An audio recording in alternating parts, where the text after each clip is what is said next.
Monsieur Dormo Fabien Lévy était un personnage mythique au sein du lycée d'Mbouda, ensuite lycée bilingue d'Mbouda. J'ai entendu parler de lui longtemps avant d'arriver dans la classe de terminale C qu'il tenait de main de maître. C'est le cœur rempli de peine que j'ai appris qu'il n'était plus de ce monde. Et je vais me permettre de parler un peu de ce que je retiens de lui. Il était un personnage très strict qui adorait les mathématiques et qui pensait que les élèves étaient censés apprendre ou du moins comprendre au moins les bribes des mathématiques qu'il était censé leur transmettre. Et je crois qu'il se sentait très mal à l'aise lorsque les élèves ne comprenaient pas ce qu'il expliquait. Et ce qui lui a valu une réputation de quelqu'un de très sévère. Je me rappelle lorsque j'arrive en classe de terminale C, on me prévient longtemps avant que j'allais avoir affaire à diapason. Il y a un camarade de classe qui me dit « Martial, tu sais, tu viens de la première C, on nous dit que tu as souvent 20 sur 20 en mathématiques là, mais tu dois comprendre que c'est terminé. Ici, c'est diapason. » Ah, je dis « Ah bon ?» Tu vois, je dis « Bon, on va voir donc. » Nous entrons dans la salle de classe et curieusement, je vois M. Dormo s'apprêter à avancer vers moi. Je fais semblant de ne pas le voir. Et il se rapproche et tout en jetant en l'air le morceau de craie qu'il avait, il jouait avec ce morceau de craie en s'approchant du dernier banc où j'étais assis, fit le tour et puis en rentrant, il s'arrêta à mon niveau et dit « Monsieur Longla, je vois que vous avez grandi cette année. Hein? Vous asseyez maintenant au dernier banc. » Et puis, il a continué son chemin.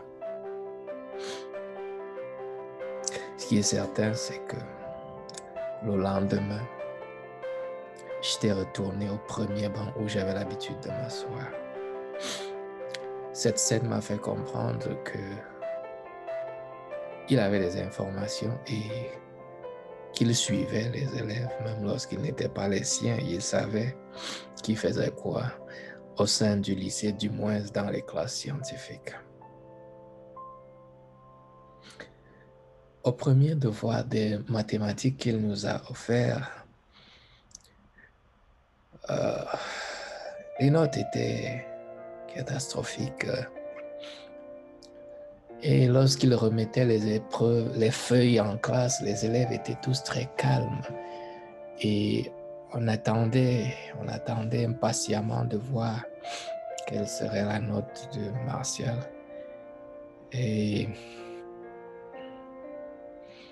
il avait l'habitude de distribuer les feuilles toujours en commençant par la plus mauvaise note. Et évidemment, il y avait toujours des 0, 0, 0,25, 0,50. Et on a évolué jusqu'à arriver à un moment, il a lu, il restait peut-être 2 feuilles, quelque chose de ce genre. Il a lu Longla Martial et la classe s'est tue. Il a secoué la tête et il a dit 8,75. J'ai eu 8,75 sur 20. C'était la première fois depuis ma lointaine classe de 3e. Et les élèves se sont mis à applaudir.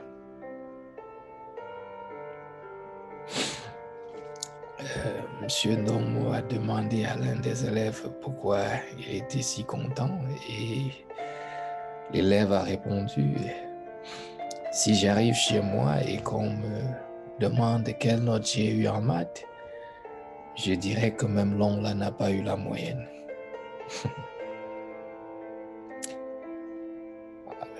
J'étais assis imperturbable et j'étais seul à savoir que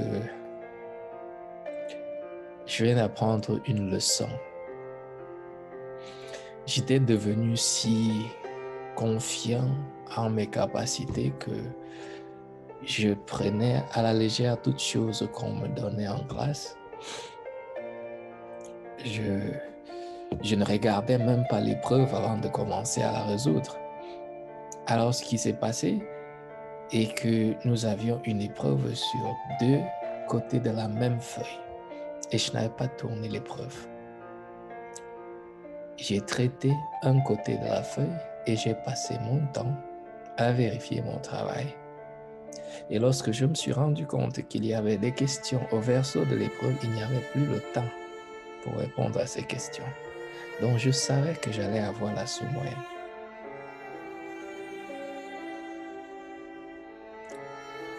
J'ai appris ce jour que quel que soit ce qu'on croit connaître, il faut faire très attention.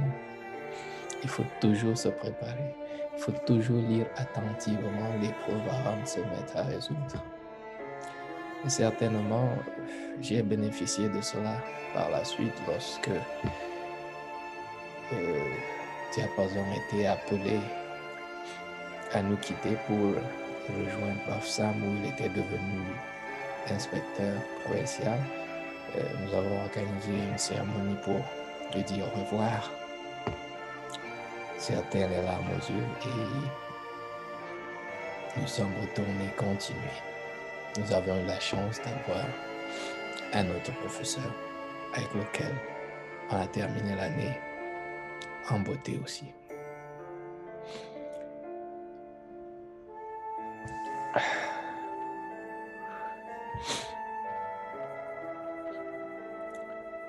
C'est lorsque je suis entré dans une salle de classe en tant qu'enseignant que j'ai compris une autre chose. C'est que on n'est pas obligé d'être aimé par tous les élèves. On doit savoir pourquoi on entre dans la salle de classe et maintenir ses principes. C'est des élèves qui comprennent, reviendront vous dire merci. Et ceux qui ne comprendront pas resteront avec ce qu'ils ont voulu retenir de vous. Moi, je retiens qu'il était un homme de principe qui voulait qu'on apprenne ce qu'il connaissait. Et je souhaite que la terre de nos ancêtres lui soit légère. Toutes mes condoléances à toute la famille.